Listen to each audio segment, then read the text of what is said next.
ಕನ್ನಡದ ದೊಡ್ಡ reality show Bigg boss ಈಗ 60 ದಿನಗಳನ್ನು ಪೂರೈಸಿ ಮುನ್ನುಗ್ಗುತ್ತಿದೆ. ಈ 60 ದಿನಗಳಲ್ಲಿ ಅನೇಕ ಜನ ನಾಮಿನೇಷನ್ಗೆ ಒಳಗಾಗಿ ಹೊರಗಡೆ ಬಂದಿದ್ದಾರೆ. ಆ ನಂತರ ವೈಲ್ಡ್ ಕಾರ್ಡ್ ಎಂಟ್ರಿ ಆಗಿ 3-4 ಜನ ಒಳಗಡೆ ಹೋಗಿದ್ದಾರೆ. ಗಲಾಟೆಗಳಾದ್ದಕ್ಕೆ ಜಗದೀಶ್ ಅವರು ಹೊರಗಡೆ ಬಂದಿದ್ದಾರೆ. ಈಗ ನಾಮಿನೇಷನ್ನಲ್ಲಿ ನಾಮಿನೇಟ್ ಆಗಿ ಧರ್ಮಕೀರ್ತಿರಾಜ್ ಹೊರಗಡೆ ಬಂದಿದ್ದಾರೆ. ಅವರು ಕೂಡ ಚೆನ್ನಾಗಿ ಆಡ್ತಿದ್ರು, ಆದರೆ ಕೆಲವೊಂದು ಸಂದರ್ಭಗಳು ಸನ್ನಿವೇಶಗಳು ಅವರನ್ನು ಹೊರಗಡೆ ಬರುವಂತೆ ಮಾಡಿದೆ. ಈಗ ಹೊರಗಡೆ ಬಂದ ಮೇಲೆ ಅವರ ಒಂದು ಸಿನಿಮಾ ಬಿಡುಗಡೆ ಆಗ್ತಾ ಇದೆ, ದಾಸರಹಳ್ಳಿ ಅಂತ.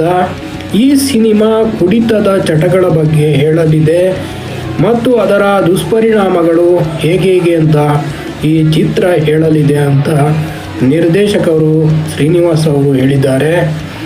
ಅದರ ನಿರ್ಮಾಪಕರು ಉಮೇಶ್ ಅವರು. ಹೀಗೆ ಚಿತ್ರದ ಬಗ್ಗೆ ಅನೇಕ ವಿಷಯಗಳನ್ನು ಅವರು ಹೇಳ್ಕೊಂಡಿದ್ದಾರೆ. ಒಳ್ಳೆಯ ಮೆಸೇಜ್ ಇದೆ ಕುಡಿತದ ಚಟಗಳ ಬಗ್ಗೆ. ಈ ಚಿತ್ರದಲ್ಲಿ ಒಳ್ಳೆಯ ಸಂದೇಶ ಇದೆ ಅಂತ ಅವರು ಹೇಳ್ಕೊಂಡಿದ್ದಾರೆ. ಈ ಚಿತ್ರ ಸದ್ಯದಲ್ಲೇ ಬಿಡುಗಡೆ ಕೂಡ ಆಗಲಿದೆ. ಈಗ ಸೆನ್ಸಾರ್ ಮಂಡಳಿಯಲ್ಲಿ UA ಸರ್ಟಿಫಿಕೇಟನ್ನು ಕೂಡ ಪಡೆದುಕೊಂಡಿದೆ. ಮುಂದಿನ ದಿನಗಳಲ್ಲಿ ಧರ್ಮಕೀರ್ತಿರಾಜ್ ನಟನೆಯ ಈ ಚಿತ್ರ ದೊಡ್ಡ ಮಟ್ಟದಲ್ಲಿ ಬಿಡುಗಡೆಯಾಗಿ ಯಶಸ್ಸು ಕಾಣಲಿ ಅಂತ ನಮ್ಮ ಹಾರೈಕೆ. ನೀವು ಈ ಚಿತ್ರ ನೋಡಿ ಕನ್ನಡ ಚಿತ್ರವನ್ನು ಬೆಳೆಸಿ ಅಂತ ಕೇಳ್ಕೊಳ್ತಾ ಈ ವಿಡಿಯೋನ ಮುಗಿಸ್ತಾ ಇದ್ದೀನಿ. ಚಾನಲ್ ನೋಡ್ತಾ ಇರಿ, ಸಬ್ಸ್ಕ್ರೈಬ್ ಮಾಡಿ, ಶೇರ್ ಮಾಡಿ, ಲೈಕ್ ಮಾಡಿ. ಮತ್ತೊಂದು ಹೊಸ ವಿಡಿಯೋದೊಂದಿಗೆ ಮತ್ತೆ ಸಿಗೋಣ. ನಮಸ್ಕಾರ.